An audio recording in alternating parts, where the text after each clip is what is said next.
दोस्तों, पाकिस्तान के बाद अब चीन ने भारत के पूर्वी पड़ोस में एक नया आर्थिक कॉरिडोर बनाने का प्रस्ताव रखा है। अगर ये योजना सफल होती है तो चीन को सीधे बंगाल की खाड़ी तक पहुंच मिल सकती है। आखिर ये नया कॉरिडोर क्या है, इसमें कौन कौन से देश शामिल है और भारत के लिए इसका क्या मतलब हो सकता है। बांग्लादेश, पाकिस्तान और चीन के बढ़ते गठजोड़ को देखते हुए भारत ने अपनी 12 साल पुरानी विदेश नीति में भी इसको देखते हुए बड़ा बदलाव किया है।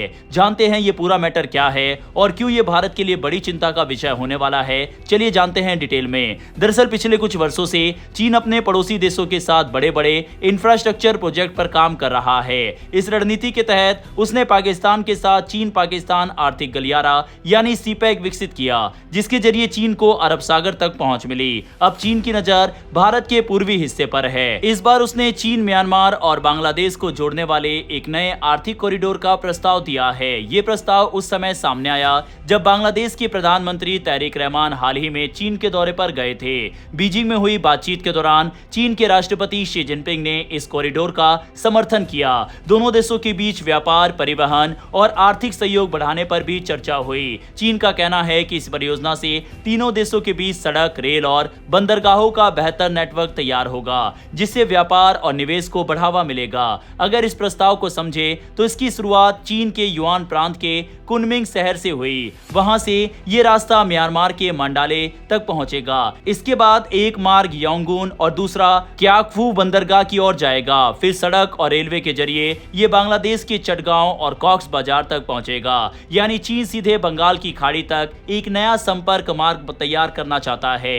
दरअसल ये पूरी तरह नई योजना नहीं है। कई साल पहले बांग्लादेश, चीन, भारत और म्यांमार को जोड़ने वाले BCIM कॉरिडोर प्रस्तावित किया गया था, लेकिन भारत ने इस परियोजना में शामिल होने से इनकार कर दिया था। इसकी एक बड़ी वजह यह थी कि चीन की बेल्ट एंड रोड पहल के कुछ हिस्से पाकिस्तान के कब्जे वाले भारतीय क्षेत्र से होकर गुजरते थे, जिसे भारत अपनी संप्रभुता का उल्लंघन मानता है। धीरे धीरे BCIM परियोजना ठंडे बस्ते में चली गई। अब चीन ने भारत को अलग रखते हुए 3 देशों वाला नया विकल्प पेश किया है। बांग्लादेश इस प्रस्ताव को आर्थिक अवसर के रूप में देख रहा है। वहां की सरकार का मानना है कि इस परियोजना से देश के बंदरगाहों का आधुनिकीकरण होगा, विदेशी निवेश बढ़ेगा और बांग्लादेश को चीन तथा दक्षिण पूर्व एशिया के बाजारों तक बेहतर पहुंच मिलेगी। खासतौर पर चटगांव और मोंगला बंदरगाह को क्षेत्रीय व्यापार केंद्र बनाने की योजना पर चर्चा हुई है।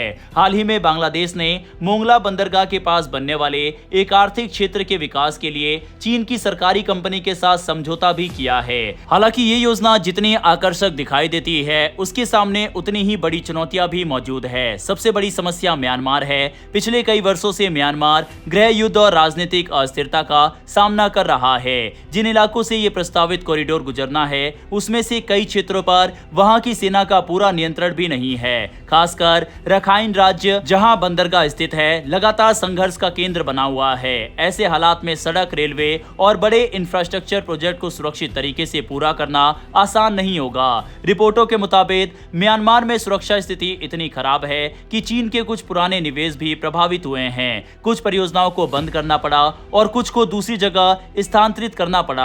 यानी जब तक म्यांमार में हालात सामान्य नहीं होते, तब तक इस पूरे कॉरिडोर के जमीन पर उतरने की संभावना सीमित मानी जा रही है।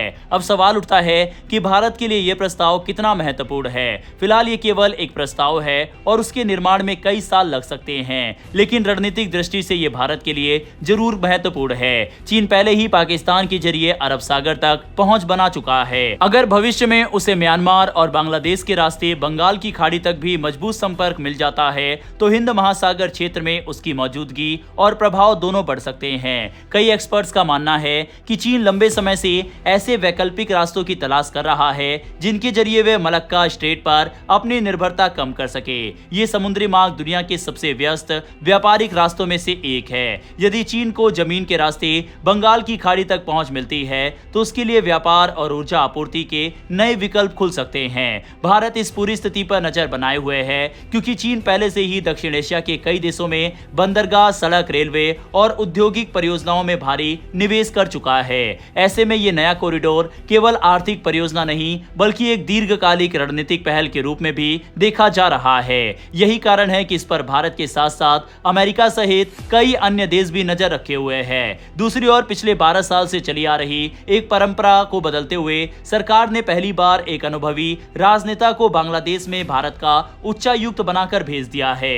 दरअसल पिछले कुछ समय से भारत की विदेश नीति लगातार चर्चा में रही है। अमेरिका के साथ बदलते रिश्ते, पड़ोसी देशों के साथ नए समीकरण और पाकिस्तान की बढ़ती अंतर्राष्ट्रीय सक्रियता ने कई सवाल खड़े किए हैं। खासतौर पर ऑपरेशन सिंदूर के बाद ये बहस तेज हुई है कि भारत ने सैन्य स्तर पर तो अपनी ताकत दिखाई, लेकिन दुनिया के सामने अपनी बात उतनी प्रभावी तरीके से नहीं रख पाया जितनी उम्मीद की जा रही थी। इसी दौरान विपक्ष ने भी सरकार की विदेश नीति पर सवाल उठाए और कहा कि पाकिस्तान अंतर्राष्ट्रीय मंचों पर अपनी छवि सुधारने में सफल हो रहा है। एक्सपर्ट्स का मानना है कि पाकिस्तान ने हाल के महीनों में सिर्फ अपने अधिकारियों पर भरोसा नहीं किया, बल्कि बड़े राजनीतिक नेताओं को भी अलग अलग देशों में बातचीत के लिए भेजा।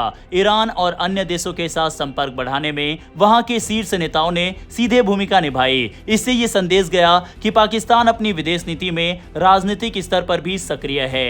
इसी बीच भारत के सामने भी ये सवाल खड़ा हुआ कि क्या केवल नौकरशाही के भरोसे विदेश नीति चलाना हर स्थिति में पर्याप्त है या कुछ बड़े बदलाव की जरूरत है। यहीं से भारत के एक अहम फैसले की चर्चा शुरू होती है। सरकार ने पूर्व केंद्र मंत्री और वरिष्ठ नेता दिनेश त्रिवेदी को बांग्लादेश में भारत का नया उच्चायुक्त नियुक्त किया है। ये फैसला इसलिए खास माना जा रहा है क्योंकि आमतौर पर इस तरह के पदों पर भारतीय विदेश सेवा यानी IFS के अधिकारी नियुक्त किए जाते हैं, लेकिन इस बार सरकार ने एक अनुभवी राजनेता को ये जिम्मेदारी सौंपी है। इस नियुक्ति का एक और महत्वपूर्ण पहलू यह है कि दिनेश त्रिवेदी को केवल एक राजनयिक के रूप में नहीं बल्कि कैबिनेट मंत्री के दर्जे के साथ भेजा गया है। इसका मतलब ये माना जा रहा है कि जरूरत पड़ने पर वे सीधे प्रधानमंत्री कार्यालय तक अपनी बात पहुंचा सकते हैं। इससे निर्णय लेने की प्रक्रिया तेज हो सकती है और राजनीतिक स्तर पर संवाद भी ज्यादा प्रभावी हो सकता है। अब सवाल यह है कि बांग्लादेश ही क्यों? इसका जवाब पिछले एक साल की घटनाओं में छिपा है।